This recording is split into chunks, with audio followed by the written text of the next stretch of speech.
வணக்கம் நண்பர்களே. வீடியோக்குள்ள போறதுக்கு முன்னாடி இந்த வீடியோவோட ஸ்பான்சர் ஷேர்னு பாத்தீங்கன்னா எஸ்பிஓ டிஜிட்டல் மார்க்கெட்டிங். இது ஒரு online part time job company. எந்த ஒரு ரெஃபரல் செல்லிங் இந்த மாதிரி எல்லாம் இல்லாம ஒர்க்கை பேஸ் பண்ணி டிஜிட்டல் மார்க்கெட்டிங் பண்ணி சம்பாதிக்கக்கூடிய வாய்ப்பை ஏற்படுத்தி தராங்க.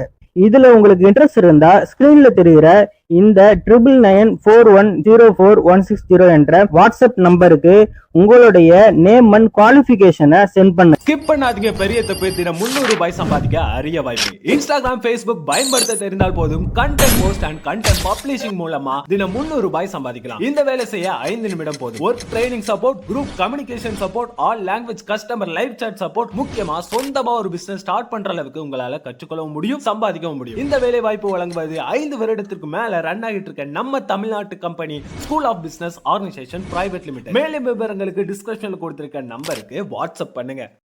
வணக்கம். நீங்கள் பார்த்து கொண்டிருப்பது சினிமா தேடல். லேட்டஸ்ட் மற்றும் சூடான சினிமா செய்திகளை உடனுக்குடன் தெரிஞ்சுக்க நம்ம சேனலை மறக்காம சப்ஸ்கிரைப் பண்ணி பெல் ஐகானையும் தட்டிடுங்க. சினிமா உலகில் இது ஒரு நிகழ்ச்சியான யாரும் எதிர்பாராத சம்பவம். பாடலாசிரியர் சிநேகனை நடிகர் கமல்ஹாசன் தத்தெடுத்து கொண்டாரா?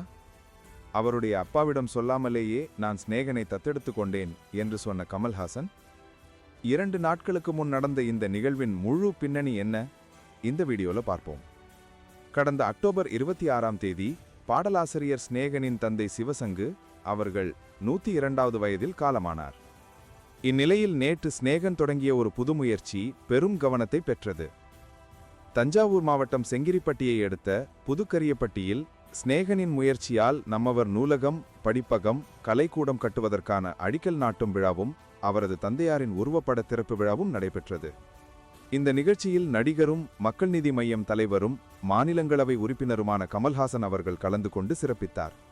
அப்போது அவர் பேசிய சில வார்த்தைகள்தான் இப்போது சினிமா வட்டாரத்தில் பலரது கவனத்தை ஈர்த்துள்ளது.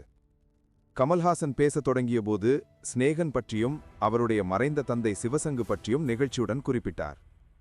எனக்கு சிநேகன் பிக்பாஸ் நிகழ்ச்சியில தான் தெரியும். அவர் எனக்கு மிகவும் பிடிக்கும். அவருடைய அப்பாவிடம் சொல்லாமலே நான் சிநேகனை தத்தெடுத்து கொண்டேன். அதற்காக மன்னிப்பு கேட்டுக்கொள்கிறேன் என்று அவர் கூறினார்.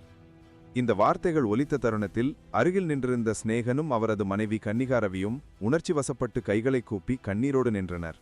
அங்கே ஒரு நிகழ்ச்சியான சூழல் உருவானது. சிநேகனுக்கு தமிழ் சினிமாவில் தனி இடம் உண்டு. பல நினைவில் நிற்கும் பாடல்களை அவர் அளித்துள்ளார். இயக்குனர் அமீரின் ராம் படத்தில் உள்ள ஆராரிராரோ பாடல் மட்டும் போதும் அவரது கவித்திறன் செறிவை உணர்த்த. 2017ஆம் ஆண்டு கமல்ஹாசன் தொகுத்து வழங்கிய பிக்பாஸ் முதல் சீசனில் சிநேகன் போட்டியாளராக பங்கேற்றார். வீட்டில் இருந்தவர்களுக்கு ஆறுதல், சமாதானம் கொடுத்த அவரின் நடத்தை அந்த சீசனின் முக்கியமான நினைவாக பேசப்பட்டது. கடைசி கட்டம் வரை சென்ற அவர் டைட்டிலை நெருங்கிய போதும் 2ஆம் இடத்தை பிடித்தார். பிக்பாஸ் மூலம் கமல்ஹாசன் சிநேகன் உறவு உருவாகி இன்று அப்பா மகன் பாசமாக மாறியது எப்படி? உங்கள் கருத்துக்களை கமெண்ட்ல எழுதுங்க. இந்த வீடியோ பிடிச்சிருந்தா ஒரு லைக் போடுங்க, உங்க நண்பர்களோட ஷேர் பண்ணுங்க.